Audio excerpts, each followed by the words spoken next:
Alright, let's formally begin with the class today. आज की class का ऑब्जेक्टिव है इंशाल्लाह के मैट्रिसेस की जो टॉपिक हमने लास्ट क्लास में स्टार्ट लिया था उसकी एक्सप्लेनेशन को इंशाल्लाह मुकम्मल करेंगे और जो कॉन्सेप्ट्स में बाकी रह गए उसे इंशाल्लाह वाइंड अप करेंगे। तो सबसे पहले जो आज हमने पढ़ना है वो है इनवर्स ऑफ अ मैट्रिक्स। तो जितना कुछ भी इनवर्स के बारे में लिखा हुआ है जरा फटाफट उसे कॉपी कर लें, तो उसके बाद इंशाल्लाह एक्सप्लेनेशन स्टार्ट करते हैं।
चले बेटा एक्सप्रेशन से स्टार्ट लेते हैं।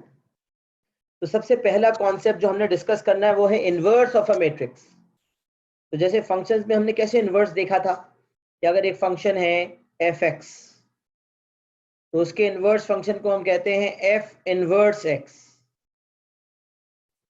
बिल्कुल इसी तरह अगर एक मैट्रिक्स जिसका नाम है ए तो उसके इनवर्स को हम कहेंगे ए इनवर्स। अब सवाल ये पैदा होता है कि ये इनवर्स निकलता कैसे, how to find inverse of a matrix. तो लेट सपोज एक मैट्रिक्स है A which is A B C D. तो याद रखें ए इनवर्स का फॉर्मूला होता है 1 अपॉन डिटर्मिनेंट ऑफ ए। ये जो दो लाइनों के दरमियान ए लिखा हुआ है इसका मतलब होता है डिटर्मिनेंट ऑफ ए, जैसा कि यहां लिखा हुआ भी है, into adjoint of A. Adjoint of A inverse का फॉर्मूला क्या है 1 upon determinant of A multiply by adjoint of A. अच्छा सवाल ये पैदा होता है कि ए का एडजॉइंट कैसे निकलता है। तो याद रखें एक मैट्रिक्स में दो डायगोनल्स होते हैं, जैसे ए बी सी डी एक मैट्रिक्स है। अच्छा ये इनवर्स ऑफ मैट्रिक्स जो है ना हमारे सिलेबस में सिर्फ 2 by 2 मैट्रिक्स का है बस। मतलब ऐसा मैट्रिक्स जिसकी 2 रोज हैं और 2 कॉलम्स हैं, सिर्फ उसी मैट्रिक्स का इन्वर्स हमने सीखना है बस, और इसके अलावा किसी मैट्रिक्स का इन्वर्स हमारे सिलेबस का पार्ट नहीं है। अच्छा, एडजॉइंट क्या चीज है? तो मैं वही समझाने की कोशिश कर रहा हूं कि एडजॉइंट ऑफ ए होता है कि अगर एक सेट, एक मैट्रिक्स है ए बी सी डी, जैसे एक मैट्रिक्स है ए बी सी डी, तो एडजॉइंट ऑफ ए होगा D A minus B minus C. मतलब ये जो प्राइमरी डायगोनल है ना, इसे कहते हैं प्राइमरी डायगोनल। जो पहला डायगोनल है, 2 डायगोनल्स होते हैं, 2 बाय 2 मैट्रिक्स में 2 डायगोनल्स होते हैं। तो ये जो प्राइमरी डायगोनल है, पहला डायगोनल, इसके एलिमेंट स्वैप हो जाते हैं। मतलब अगर ए डी है तो स्वैप होके बन जाएगा डी ए। और ये जो सेकेंडरी डायगोनल है, ये वाला, इसके एलिमेंट स्वैप नहीं होते, बल्कि इन दोनों की साइंस क्या हो जाती है? चेंज। एडजॉइंट ऑफ ए का मतलब है कि जो प्राइमरी डायगोनल है उसके एलिमेंट्स को स्वैप कर दें, और जो सेकेंडरी डायगोनल है उन दोनों एलिमेंट्स की साइन चेंज कर दें। नेगेटिव है तो पॉजिटिव कर दें, पॉजिटिव है तो नेगेटिव कर दें। तो आई रिपीट कि अगर एक मैट्रिक्स का इन्वर्स निकालना है तो 1 upon determinant of A into adjoint of A. इसमें एडजॉइंट ऑफ ए निकालने के लिए जो ओरिजिनल मैट्रिक्स है उसमें प्राइमरी डायगोनल के एलिमेंट्स को स्वैप कर देंगे, और सेकेंडरी डायगोनल के एलिमेंट्स की साइन को चेंज कर देंगे। उन्हें स्वैप नहीं करेंगे, उनकी साइंस को चेंज कर देंगे। अच्छा, सवाल ये पैदा होता है कि ये डिटर्मिनेंट ऑफ ए कैसे निकलता है? Determinant of A, adjoint of A निकालना तो समझ आ गया, जैसे कि यहाँ लिखा हुआ भी है D A minus B minus C. A D था तो डी ए हो गया, और बी सी जो है तब्दील होके माइनस बी माइनस सी बन गया। लेकिन ये जो 2 लाइनों के दरमियान ए लिखा हुआ है, इसे पढ़ते क्या है? डिटर्मिनेंट ऑफ ए। ये निकलता कैसे? डिटर्मिनेंट ऑफ ए निकलता कैसे? तो ओरिजिनल मैट्रिक्स में अगर मैं प्राइमरी डायगोनल के एलिमेंट्स को मल्टीप्लाई कर दूं और सेकेंडरी डायगोनल के एलिमेंट्स को भी मल्टीप्लाई कर दूं और दोनों को माइनस करवा दूं, तो डिटर्मिनेंट आ जाएगा। तो अब देखें, अगर हमारा ओरिजिनल मैट्रिक्स है ए बी सी डी, तो प्राइमरी डायगोनल के एलिमेंट्स कौन कौन से हैं? ए और डी। तो मैंने कहा पहले ए डी लिखें, ऑर्डर भी यही फॉलो करना है। प्राइमरी डायगोनल पहले मल्टीप्लाई करें तो ए इंटू डी, फिर माइनस की साइन, फिर सेकेंडरी डायगोनल के एलिमेंट्स को मल्टीप्लाई करें बी इंटू सी। तो डिटर्मिनेंट ऑफ ए निकालने के लिए भी ओरिजिनल मैट्रिक्स को देखेंगे, और एडजॉइंट ऑफ ए निकालने के लिए भी ओरिजिनल को देखेंगे।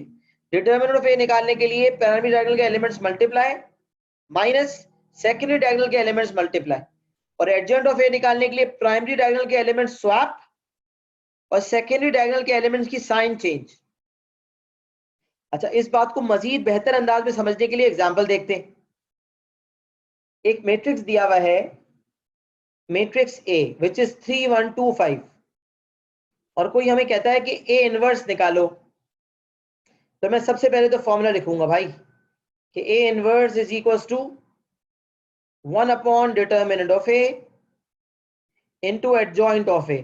और एडजॉइंट ऑफ ए लिखने की जरूरत नहीं है, डायरेक्ट एडजॉइंट ऑफ ए लिख दें। एडजॉइंट ऑफ ए क्या आएगा? प्राइमरी डायगोनल के एलिमेंट्स मल्टीप्लाई करें, नहीं सॉरी, प्राइमरी डायगोनल के एलिमेंट्स स्वैप करें, तो 3 5 क्या हो जाएगा? स्वैप हो जाएगा, तो ये बन जाएगा 5 3। और जो सेकेंडरी डायगोनल है 1 2, इसके एलिमेंट्स की साइन चेंज हो जाएगी, मतलब 1 हो जाएगा -1 और 2 हो जाएगा -2। तो प्राइमरी डायगोनल के एलिमेंट स्वैप और सेकेंडरी डायगोनल के एलिमेंट्स की साइन चेंज। अच्छा, सवाल ये पैदा होता है डिटर्मिनेंट ऑफ ए कैसे निकलेगा? तो डिटर्मिनेंट ऑफ ए निकालने के लिए जो प्राइमरी डायगोनल है इनके एलिमेंट्स को मल्टीप्लाई, यानी कि 3 मल्टीप्लाई बाय 5, फिर माइनस की साइन, फिर सेकेंडरी डायगोनल के एलिमेंट्स मल्टीप्लाई, यानी कि 1 इंटू 2। तो 3 5 15 -2, ये हो जाएगा 13। कभी कभार एग्जामिनर डायरेक्ट कहता है डिटर्मिनेंट ऑफ ए निकालो, इस तरह लिखता है DET A, या फिर ये 2 लाइनों के दरमियान ए लिखता है, दोनों का मतलब होता है डिटर्मिनेंट ऑफ ए निकाले। तो डिटर्मिनेंट ऑफ ए कभी एग्जामिनर मांगेगा तो अलग से भी आपको निकाल के देना पड़ेगा, या DET A लिखा हो उसका मतलब भी डिटर्मिनेंट ऑफ ए होता है। Determinant of A is 13। अच्छा, अब सवाल है आंसर कैसे दिया जाए। अच्छा, अब देखें, ए इनवर्स निकाला तो 1 अपॉन डिटर्मिनेंट ऑफ ए 1/13, और एडजॉइंट हम पहले लिख चुके थे 5 -1 -2 और 3। अच्छा, अगर एग्जामिनर ने सिर्फ ए इनवर्स मांगा है और किस फॉर्म में मांगा है वो स्पेसिफाइड नहीं है, तो ये वाला आंसर करेक्ट है। इस फॉर्म में देना चाहे इस फॉर्म में भी दे सकते हैं, ये भी एक्सेप्टेबल है। और अगर इसको मजीद प्रोसेस करना चाहें तो याद करें, मैंने आपको सिखाया था कि अगर कोई मैट्रिक्स किसी स्केलर से मल्टीप्लाई हो, जैसे 2 मल्टीप्लाई बाय 1 3 5 7 है, तो आप 2 को सबसे मल्टीप्लाई करेंगे, 1 से भी, 2 1 2, 2 3 6, 2 5 10, 2 7 14। बस इसी तरह जब 1/13 सबसे मल्टीप्लाई हो रहा है तो आप करेंगे 1/13 इंटू 5, ये हो जाएगा 5/13 माइनस 1/13 माइनस 2/13 एंड 3/13। तो कोई इस तरह से आंसर देना चाह रहा है 1/13 को मल्टीप्लाई करवा के, तो वो इस तरह से भी दे सकता है। तो ये वाली फॉर्म भी सही है, ये भी एक्सेप्टेबल है। अच्छा, अगर एग्जामिनर ने लिखा हो कि ए इनवर्स का आंसर आपने इस फॉर्म में देना है, A B C D form में देना है, अगर एग्जामिनर ने स्पेसिफाई किया हो कि भाई आपने इस फॉर्म में आंसर देना है, बाहर कोई नंबर लिखा हुआ नजर ना आए, सारे नंबर्स अंदर होने चाहिए, तो फिर आपका आंसर इसी फॉर्म में होना चाहिए जो सेकंड फॉर्म है। अगर answer A B C D form में देना है और बाहर कुछ नहीं लिखा, तो फिर ये जो सेकंड वाली फॉर्म इनवर्स की लिखी हुई है ना, ये वाली, इस फॉर्म में आंसर देना होगा। लेकिन अगर एग्जामिनर ने कोई फॉर्म स्पेसिफाइड नहीं की, तो फिर जिस फॉर्म में आंसर देना चाहे दे सकते हैं, कोई मसला नहीं है, कोई रिस्ट्रिक्शन नहीं है। अच्छा, फिर मैंने एक नॉलेज के लिए एक एडिशनल बात बताई थी कि सिर्फ और सिर्फ नॉन सिंगुलर मैट्रिक्स का इन्वर्स होता है। ये जो मैट्रिक्स जिसका इन्वर्स निकल रहा है ना, इसे हम कहते हैं नॉन सिंगुलर। तो सवाल ये पैदा होता है कि ये सिंगुलर मैट्रिक्स क्या चीज है। तो भाई, सिंगुलर मैट्रिक्स उसे कहते हैं जिसका डिटर्मिनेंट 0 हो। एक ऐसा मैट्रिक्स जिसका डिटर्मिनेंट 0 हो, उसका इन्वर्स निकल ही नहीं सकता। जैसे मैं आपको मिसाल दूं,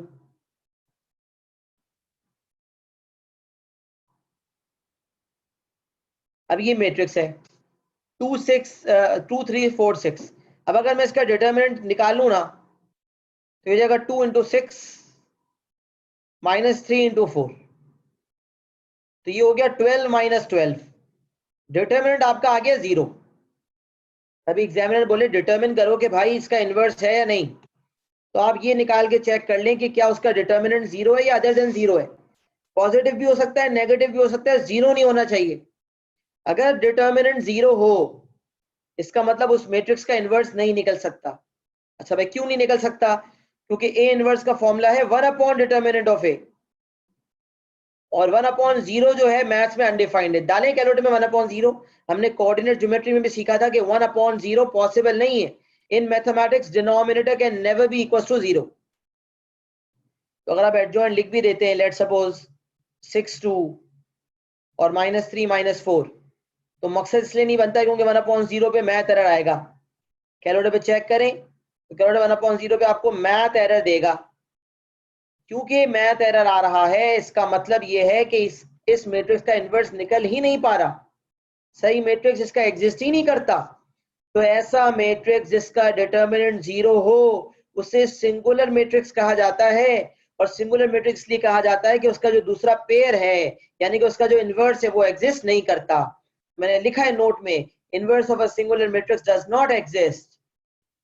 सवाल, सिंगुलर मैट्रिक्स क्या होता है? If the determinant of a matrix equal 0, it is said to be a singular matrix. तो जिन इन्वर्सेस का मैट्रिक्स जिन मैट्रिसेस का इन्वर्स निकलता है वो नॉन सिंगुलर होते हैं। इसीलिए उसे सिलेबस में भी लिखा हुआ है कि inverse of a non singular matrix. बच्चे को पता होना चाहिए सिर्फ नॉन सिंगुलर मैट्रिक्स का इन्वर्स एग्जिस्ट करता है। बहुत ज्यादा क्वेश्चनिंग इस पे नहीं होती, लेकिन ये लफ्ज जरूर पता होना चाहिए कि singular matrix is a matrix which does not have an inverse because its determinant is 0। और नॉन सिंगुलर मैट्रिक्स जो है उसका इन्वर्स एग्जिस्ट करता है। यहां तक मैंने बहुत वाजे कर दी एग्जाम्पल के साथ, बात सबको समझ आ गई? ये फटाफट कॉपी कर लें तो आगे बढ़ जाते हैं।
अच्छा बेटा, इनवर्स वाली बात हो गई खत्म, आगे आ जाते हैं। अच्छा, सबसे पहले ये समझना है कि आइडेंटिटी मैट्रिक्स क्या होता है। तो एग्जामिनर ने सिलेबस में स्पेसिफाई किया है कि बच्चे को पता होना चाहिए आइडेंटिटी मैट्रिक्स क्या होता है, और ये भी उसे पता होना चाहिए कि हमने सिर्फ और सिर्फ 2x2 आइडेंटिटी मैट्रिक्स से डील करना है। अब जो मैं मैट्रिसेस पढ़ा रहा हूँ ना, उनका खाली 2x2 वाला वर्जन हमारे सिलेबस का पार्ट है। जैसे हमने इनवर्स निकाला, तो inverse of a 2x2 matrix ही हमें निकालना सीखना है, उसके अलावा और कुछ नहीं सीखना। तो आइडेंटिटी मैट्रिक्स क्या होता है? आइडेंटिटी मैट्रिक्स वो होता है जिसके प्राइमरी डायगोनल के दोनों एलिमेंट्स 1 हो और सेकेंडरी डायगोनल के दोनों एलिमेंट्स 0 हो। पहला डायगोनल प्राइमरी, दूसरा डायगोनल सेकेंडरी। प्राइमरी डायगोनल के दोनों एलिमेंट्स 1, सेकेंडरी डायगोनल के दोनों एलिमेंट्स 0। या अक्सर बच्चे इससे 1 0 0 1 भी कहते हैं। 1 0 0 1, बस इंश्योर ये करना है कि प्राइमरी डायगोनल के एलिमेंट्स 1 हो, सेकेंडरी डायगोनल के एलिमेंट्स 0 हो। 1 0 0 1। अच्छा, ये आइडेंटिटी मैट्रिक्स का कमाल क्या है? कभी कोई मुझे कहे कि आई लिखा हुआ हो, सवाल में आई लिखा हुआ हो, तो आप समझ जाना कि आई का मतलब है आइडेंटिटी मैट्रिक्स। आई से मुराद है आइडेंटिटी मैट्रिक्स। अच्छा, अब आइडेंटिटी मैट्रिक्स की दो दो रूल्स है जो हमें समझने हैं। अगर मैं किसी मैट्रिक्स को आइडेंटिटी मैट्रिक्स से मल्टीप्लाई करूं, तो उस मैट्रिक्स के आंसर पे कोई फर्क नहीं पड़ता, मतलब वही मैट्रिक्स वापस आ जाता है। मतलब अगर मैं ए को बी से मल्टीप्लाई करता हूं तो कोई आंसर आता है, और जब बी को ए से मल्टीप्लाई करता हूं ऑर्डर बदल कर, तो कोई और आंसर आता है। और फिर हमने ये बात भी सीखी थी कि ए बी का आंसर जो है वो बी ए के आंसर के बराबर नहीं होता। Matrix multiplication is not commutative. ये पिछली क्लास में हमने देखा था कि A B is not equal to B A. लेकिन यहां पर भाई, जब मैं ए मैट्रिक्स को आइडेंटिटी मैट्रिक्स से मल्टीप्लाई करता हूं तो उसमें कोई चेंज ही नहीं आता, वो वापस ए आ जाता है। अच्छा, अब ऑर्डर बदल के करूं तो भी कोई फर्क नहीं पड़ता। तो जब मैं आई को ए से मल्टीप्लाई करता हूं तो भी ए आता है। तो आइडेंटिटी मैट्रिक्स चाहे मैं बाद में मल्टीप्लाई करूं या पहले, ए इंटू आई करूं या आई इंटू ए, दोनों केसेस में आंसर ए आएगा। तो रूल नंबर 1 कहता है भाई कि any matrix multiplied by the identity matrix is the matrix itself.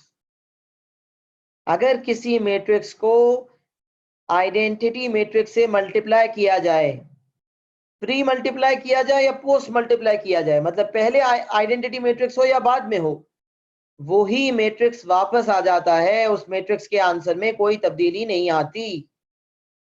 और सेकंड रूल कहता है कि अगर मैं एक मैट्रिक्स को उसके इनवर्स से मल्टीप्लाई कर दूं तो आंसर में आइडेंटिटी मैट्रिक्स मिलता है।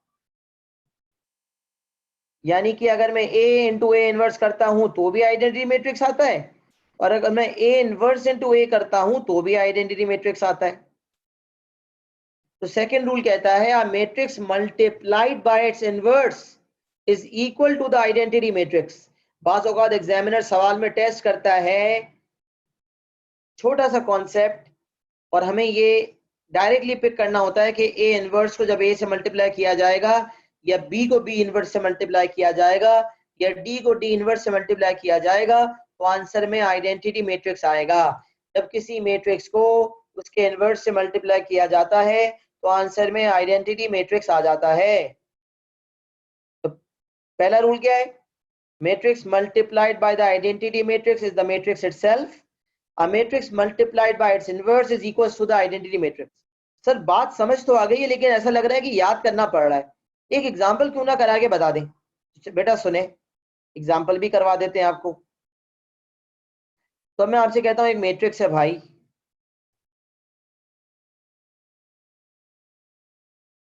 2 3 और 1 4, सही है ना? ये हमारा जो है मैट्रिक्स है। अब मैं आपसे कहता हूं यार इस मैट्रिक्स को ना आइडेंटिटी मैट्रिक्स से मल्टीप्लाई करके बताओ। ए इंटू आई देखो क्या होता है। तो आइए मैं आपको बताता हूं। ए को आई से जब मल्टीप्लाई किया तो देखते हैं क्या होता है। 2 3 1 4 है, उसको आइडेंटिटी मैट्रिक्स 1 0 0 1 से मल्टीप्लाई करवाते हैं तो देखते हैं क्या आंसर आएगा। और हमने लास्ट टाइम सीखा था कि मैट्रिक्स मल्टीप्लिकेशन इस ऑर्डर में होती है, जो पहली रो है, पहले मैट्रिक्स की जो पहली रो है वो दोनों कॉलम से मल्टीप्लाई होता है। तो मैं 2 3 को सबसे पहले 1 0 से मल्टीप्लाई करता हूँ। 2 3 multiply by 1 0 is 2 into 3, sorry 2 3 1 0 से मल्टीप्लाई होगा तो 2 into 1 2 प्लस 3 into 0 is 0। फिर 2 3 को 0 1 से मल्टीप्लाई करते हैं तो 2 into 0 is 0 and 3 into 1 is 3। फिर 1 4 को 1 0 से सेकंड रो को मल्टीप्लाई करते हैं दोनों कॉलम से, तो 1 4 को 1 0 से करें तो 1 into 1 is 1 प्लस 0। फिर 1 4 को 0 1 से करें तो 0 प्लस 4। तो अगर आंसर देखा जाए तो ये आ गया 2 3 1 4। अब देख सकते हैं मैट्रिक्स ये 2 3 1 4 था, वो इंटैक्ट रहा, आइडेंटिटी मैट्रिक्स से मल्टीप्लाई होने के बावजूद उसके आंसर में कोई फर्क नहीं पड़ा, उसके टर्म्स में कोई चेंजिंग नहीं आई। 2 3 1 4 आइडेंटिटी मैट्रिक्स से मल्टीप्लाई होके वापस 2 3 1 4 आ गया। तो पहला वाला रूल हमने टेस्ट कर लिया। अच्छा, दूसरा वाला रूल टेस्ट करने के लिए जो ऊपर एग्जांपल लिया था ना उसी को देख लेते हैं। 3 1 2 5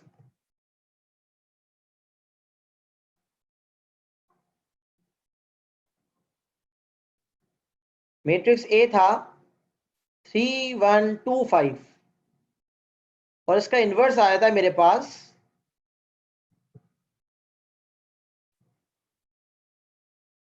5/13। ये वाली फॉर्म लेते हैं, 5/13 minus 1/13 minus 2/13 and 3/13।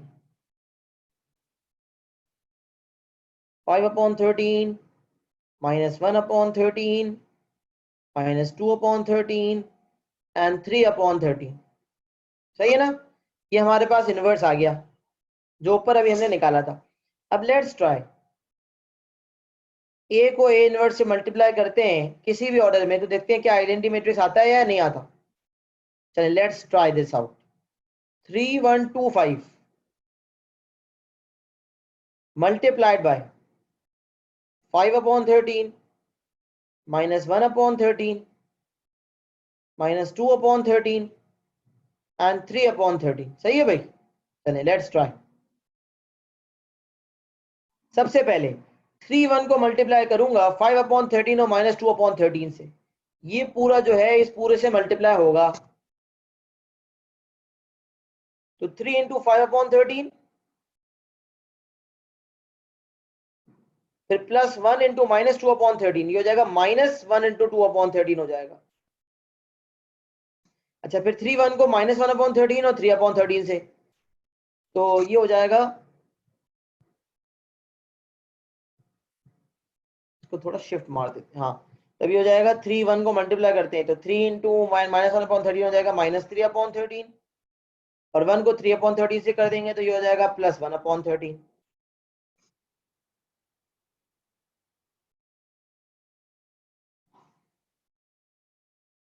नहीं, प्लस 3/13, सॉरी 3 इंटू माइनस 1/13 हो गया माइनस 3/13, 1 इंटू 3/13 हो गया 3/13।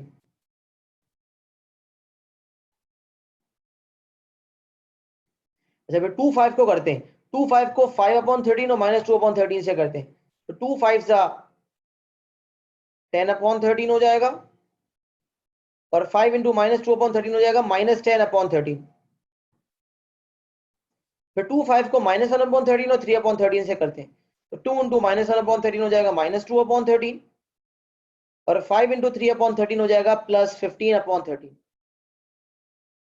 तो अब अगर इसको सॉल्व करें तो ये 15/13 माइनस 2/13 हो जाएगा 13/13 विच इज 1, माइनस 3/13 प्लस 3/13 हो जाएगा 0, 10/13 माइनस 10/13 हो जाएगा 0 and minus 2/13 plus 15/13 is 13/13 which is 1।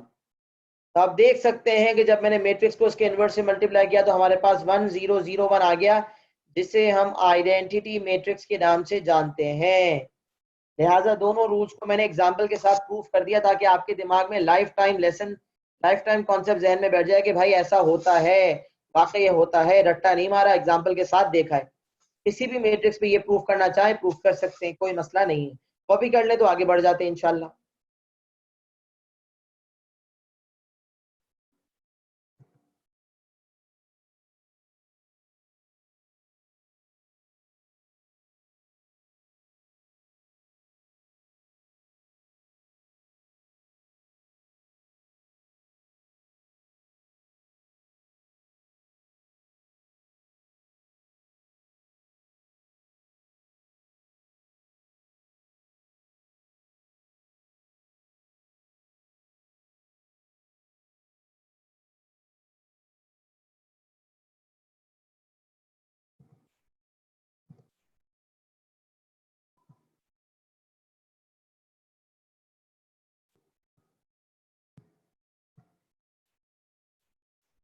अच्छा जी, पहले जीरो मैट्रिक्स का कॉन्सेप्ट जो है वो समझ लेते हैं।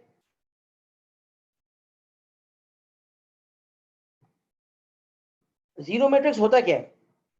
ये भी एक टर्मिनोलॉजी है, इतना ज्यादा एग्जाम में हमें नजर नहीं आता, लेकिन ये बाज़ औक़ात अगर नजर आ जाए, ओ आइडेंटिटी मैट्रिक्स जैसे आई के नाम से डिनोट होता है ना, जीरो मैट्रिक्स को ओ कहते हैं। तो अगर एक मैट्रिक्स ओ मैट्रिक्स लिखा हुआ है एग्जामिनेशन में, तो आप समझ जाएंगे कि ये ओ का मतलब है जीरो मैट्रिक्स, आई का मतलब होता है आइडेंटिटी मैट्रिक्स विच इज 1001, और ओ का मतलब होता है जीरो मैट्रिक्स विच इज 0000। और ये भी 2x2 मैट्रिक्स ही हमारे सिलेबस का पार्ट है। एक ऐसा मैट्रिक्स, एक ऐसा 2x2 मैट्रिक्स जिसके तमाम एलिमेंट जीरो हैं, उसे हम कहते हैं जीरो मैट्रिक्स। अच्छा, जीरो मैट्रिक्स का तो बल्कि सिंपल सी लॉजिक है भाई। जीरो को तो हमें पहले ही पता है, जीरो मल्टीप्लाई बाय 1000 करूंगा तो भी जीरो आएगा, और 1000 को मल्टीप्लाई बाय जीरो करूंगा तो भी जीरो आएगा। तो जीरो पहले मल्टीप्लाई हो या बाद में, जीरो जिससे मल्टीप्लाई हो उसे जीरो बना देता है। जीरो से टकराओगे तो जीरो हो जाओगे, तो जीरो किसी को भी मल्टीप्लाई करके जीरो कर देता है। इसी तरह जीरो मैट्रिक्स का भी यही काम है। कोई भी मैट्रिक्स जीरो मैट्रिक्स से मल्टीप्लाई होगा तो आंसर जीरो मैट्रिक्स ही आएगा।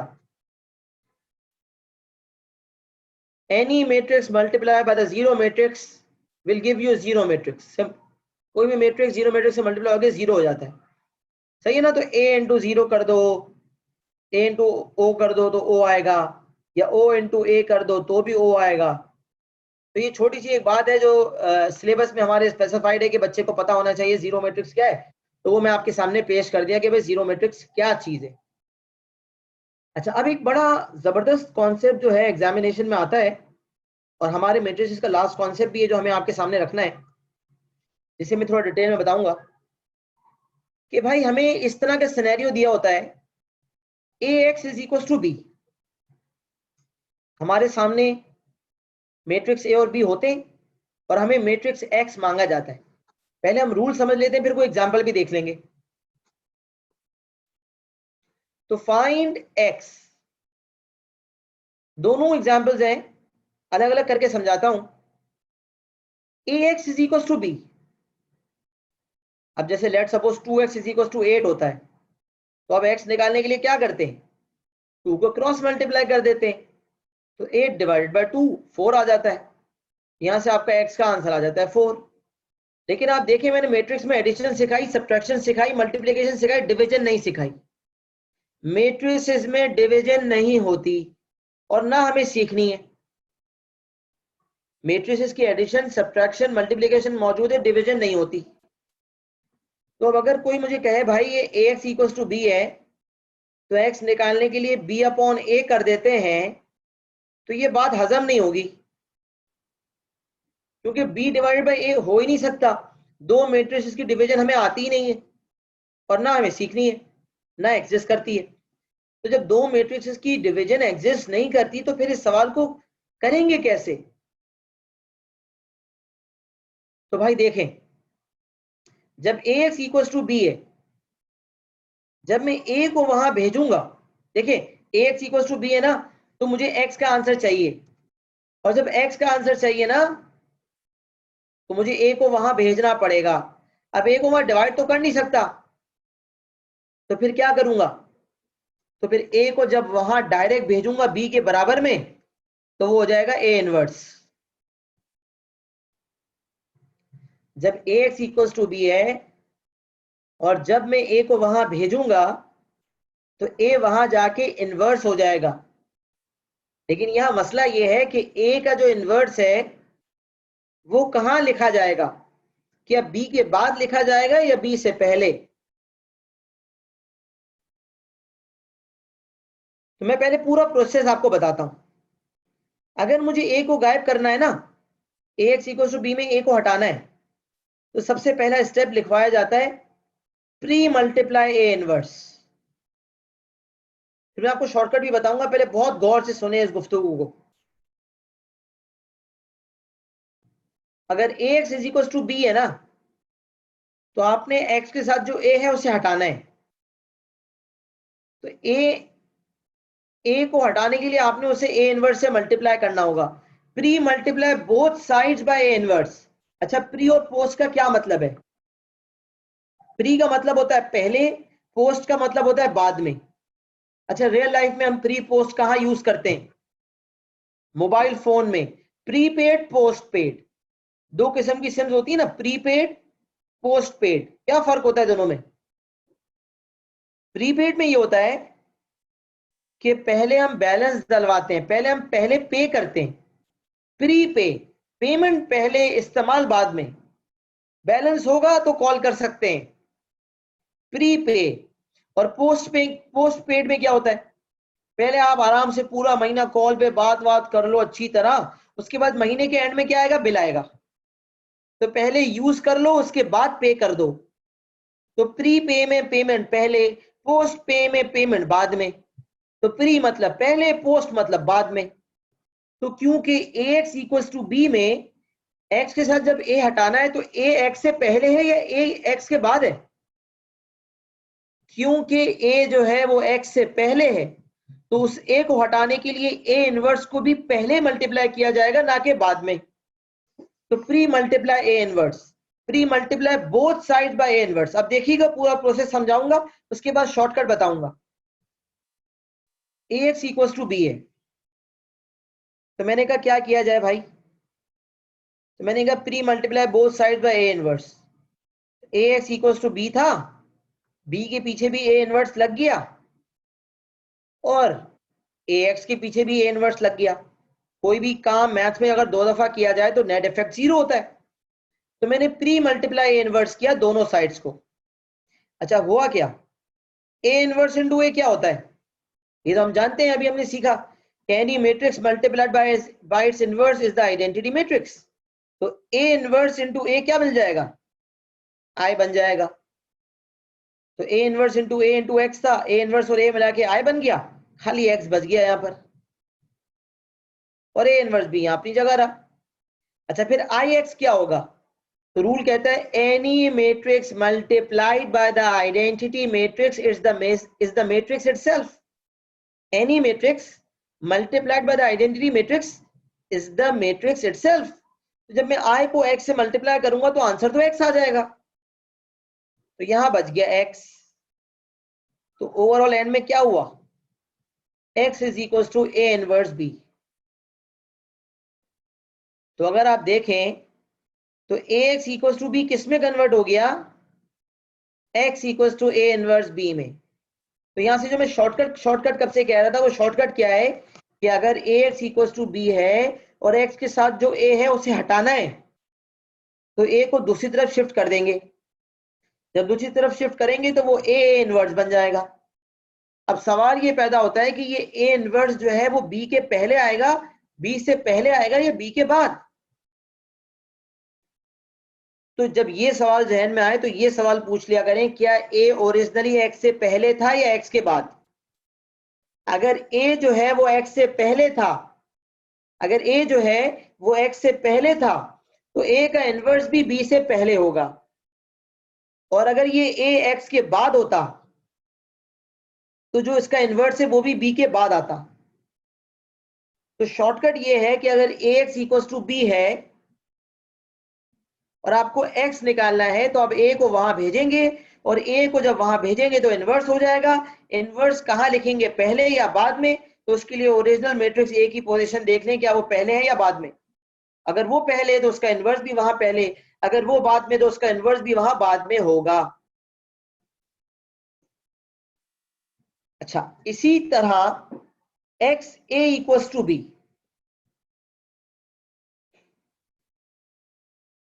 अच्छा, x इक्वल्स टू b है, तो अब मैं यहां लिखूंगा, क्योंकि a जो है वो x के बाद है, तो यहां पूरा प्रोसेस लिखूंगा, फिर वही शॉर्टकट की बात। Post multiply both sides by a inverse. Post multiply both sides by a inverse. तो अब मैं कहता हूं यार, x a तो ऑलरेडी मौजूद था, और दूसरी तरफ ऑलरेडी b मौजूद था। तो a क्योंकि x के बाद है, तो a इनवर्स को बाद में मल्टीप्लाई किया जाएगा, b के भी बाद में मल्टीप्लाई किया जाएगा, और x a के भी बाद में आएगा। फिर प्रोसेस वही है, ए और ए इनवर्स क्या बन जाएगा, आइडेंटिटी मैट्रिक्स, और एक्स इंटू आइडेंटिटी मैट्रिक्स हो जाएगा एक्स।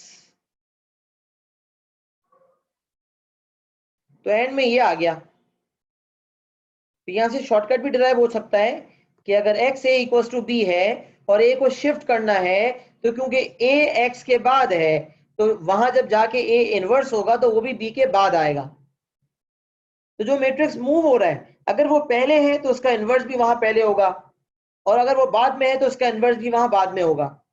अच्छा, अब जरूरी नहीं है कि A X equals to B हो, ये भी हो सकता है A B is equals to C, और हमें लिखा हुआ है फाइंड द मैट्रिक्स बी। अगर मैट्रिक्स बी फाइंड करना है तो आपने पिक करना है कि भाई जो मैट्रिक्स फाइंड करना होता है उससे शिफ्ट नहीं करते, जो दूसरा मैट्रिक्स है उसे शिफ्ट कर देंगे। तो अब क्या किया जाए, बी चाहिए, बी को तो यहीं रहने देंगे। जब बी को यहीं रहने देंगे तो ए को वहां शिफ्ट कर देंगे। जब ए को वहां शिफ्ट करेंगे तो क्या ए जो है वहां जाके ए इनवर्स हो जाएगा, लेकिन क्या ए इनवर्स पहले आएगा या बाद में? तो क्योंकि जो मूव होने वाला मैट्रिक्स है वो ए है, बी हमें चाहिए, जो चाहिए होता है उसे वहीं रहने देते हैं। उसके अलावा जो दूसरा मैट्रिक्स होता है जो नोन होता है उसको शिफ्ट कर देते हैं, क्योंकि ए नोन मैट्रिक्स है उसे शिफ्ट करना है। तो क्योंकि ए की लोकेशन पहले है तो ए इनवर्स की लोकेशन भी वहां पहले होगी, लिहाजा जब बी निकालना है तो ये वहां जाके हो जाएगा ए इनवर्स सी। और लेट सपोज ये बी ए इक्वल्स टू सी होता और एग्जामिनर ने कहा होता फाइंड बी, तो फिर क्योंकि बी निकालना है बी को यहीं रहने देंगे, ए को मूव करेंगे, क्योंकि ए बी के बाद में लिखा हुआ है, तो जो ए का इनवर्स है वो भी वहां जाके सी के बराबर में होगा, B equals to C A inverse होगा। तो नाम तो भाई कुछ भी हो, कॉन्सेप्ट हमारे साथ होगा तो कभी गलती नहीं होगी इंशाअल्लाह। अच्छा, मैं आपके सामने एग्जांपल रखता हूं। एक मैट्रिक्स ए है 1 3 4 7, एक मैट्रिक्स है बी 2 1 6 5, और हमें कहा जाता है कि A C is equals to B, given that A C equals to B, find the matrix C. तो सबसे पहले तो हम ये समझेंगे कि यार A C equals to B और सी निकालना है तो ए को मूव करना पड़ेगा, और जब ए को मूव करेंगे तो क्योंकि ए सी से पहले है तो ए का इनवर्स भी वहां बी से पहले होगा, तो ये हो जाएगा C is equals to A inverse B. अच्छा, अब सी निकालने के लिए ए इनवर्स को बी से मल्टीप्लाई करेंगे, लेकिन सवाल ये पैदा होता है कि ए इनवर्स कैसे निकाला जाए। तो ए इनवर्स निकालना तो हमें आता है, A inverse is equals to 1 upon determinant of A, और डिटर्मिनेंट निकालने के लिए 1 इंटू 7 माइनस 3 इंटू 4, तो 7 माइनस 12 हो जाएगा, into adjoint of A. Adjoint of A निकालने के लिए प्राइमरी डायगोनल के एलिमेंट स्वैप, 1 7 बन जाएगा 7 1, सेकेंडरी डायगोनल के एलिमेंट्स की साइन चेंज, 3 4 बन जाएगा माइनस 3 माइनस 4।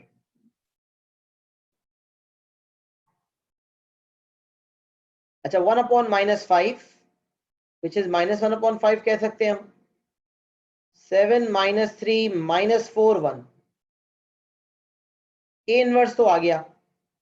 अच्छा, अब ए इनवर्स को इसी फॉर्म में रहने दें, इसी फॉर्म में रहने देना चाहते हैं इसी फॉर्म में रहने दें, इसे मल्टीप्लाई करवाना चाहते हैं मल्टीप्लाई करवा दें, जो आपको कन्वीनियंट लगे। जब सी निकालने के लिए ए इनवर्स को बी से मल्टीप्लाई कर दें, अगर मैं इसी फॉर्म में रखता हूं तो ए इनवर्स यहाँ इसी फॉर्म में लिख दूंगा, कोई मसला नहीं है।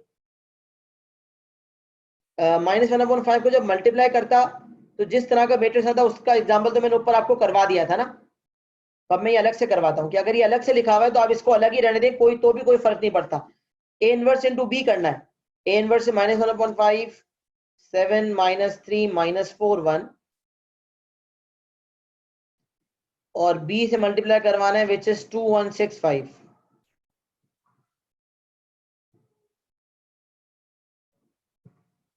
अच्छा, फिर हम क्या करेंगे भाई, -1/5 को या तो 7 -3 -4 1 से मल्टीप्लाई करें और फिर उससे 2165 से मल्टीप्लाई करवाएं, या -1/5 को अभी यहीं रहने दें और 7 -3 -4 1 को 2165 से मल्टीप्लाई कर दें। तो इन दोनों मैट्रिक्स को आपस में मल्टीप्लाई करते हैं।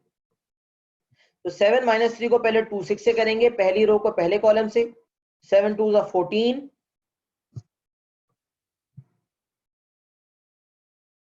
Plus -3 into 6 which is -18,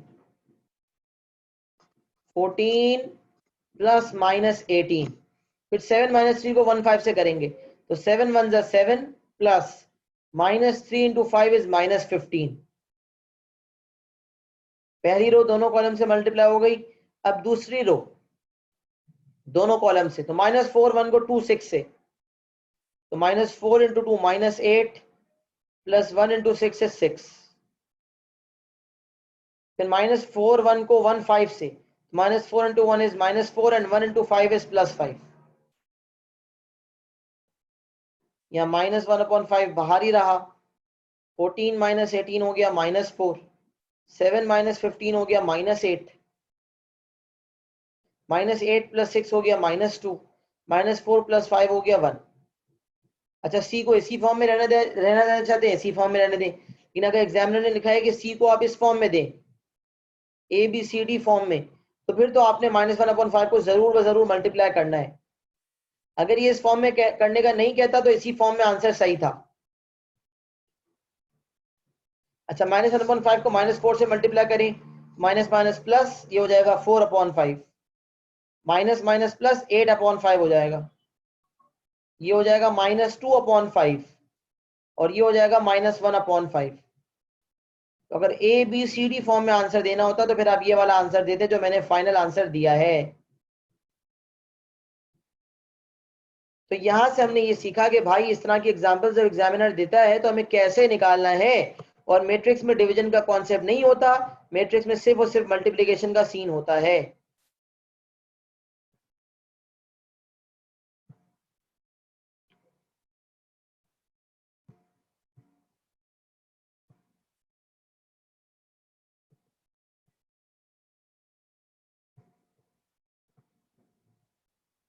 copy कर ले बेटा फटाफट।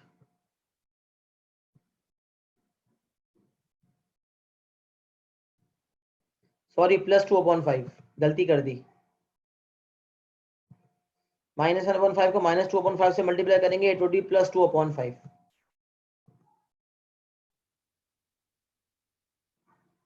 -4 इंटू -1/5 +4/5 +8/5, ये हो जाएगा +2/5, और -1/5 को 1 से करेंगे -1/5। थैंक यू फॉर आइडेंटिफाइंग, गलती से मैंने माइनस लिख दिया था, it was minus minus plus. सही भाई, करेक्शन कर दिए, कॉपी कर लें फटाफट।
अच्छा बेटा, यहाँ हमारी मैट्रिसेस की एक्सप्लेनेशन अल्लाह की फजल और करम से प्रॉपर तरीके से एंड हो गई है। अब आपने करना ये है कि जितनी 2 क्लासेस में जितना हमने मैट्रिसेस पढ़ा है उसे प्रॉपर तरीके से रीइंफोर्स करना है, हर एक कॉन्सेप्ट को जहन में बिठाना है। फिर मैट्रिसेस में हमारे पास जो पास के सवाल आते हैं वो नॉर्मल होते हैं, आसान होते हैं। कुछ सवाल में वर्ड प्रॉब्लम्स का टच देता है, थोड़ा सा सिनेरियो बनाता है। उस वर्ड प्रॉब्लम के जरिए थोड़ा सा मैट्रिक्स खुद से लिखना होता है, या थोड़ा सा 1-2 मार्क की कॉन्सेप्ट पूछ लेता है कि भाई इन 2 मैट्रिसेस को मल्टीप्लाई करूंगा तो क्या आंसर आएगा। तो भारत वो आप ट्राई करें, नहीं तो जो भी मसले मसाइल आएंगे उसे इंशाल्लाह हम देखेंगे। अब आपने करना ये है कि दोनों क्लासेस रिव्यू करके प्रॉपर तरीके से पास बस करने। ज्यादा सवाल नहीं होंगे, 30-40 सवाल, 25-30 सवाल 40 सवाल होंगे तकरीबन। जितने सवाल भी होंगे ना आपने करके लाने, उसे मुकम्मल करें इंशाल्लाह। तो नेक्स्ट क्लास में इंशाल्लाह अजीज उसके तमाम प्रॉब्लम्स को इंशाल्लाह डिस्कस करके नेक्स्ट क्लास में मैट्रिसेस को हम इंशाल्लाह कोशिश करके वाइंड अप कर देंगे, अगर हो सकेगा इंशाल्लाह। तो सही है, तो आप लोग सवाल वगैरह करें इंशाल्लाह प्रॉपर तरीके से। जो मसले होंगे नेक्स्ट क्लास में देखिए वाइंड अप करते हैं इंशाल्लाह। नेक्स्ट क्लास तक के अल्लाह बहुत ख्याल रखिएगा। अल्लाह हाफिज़।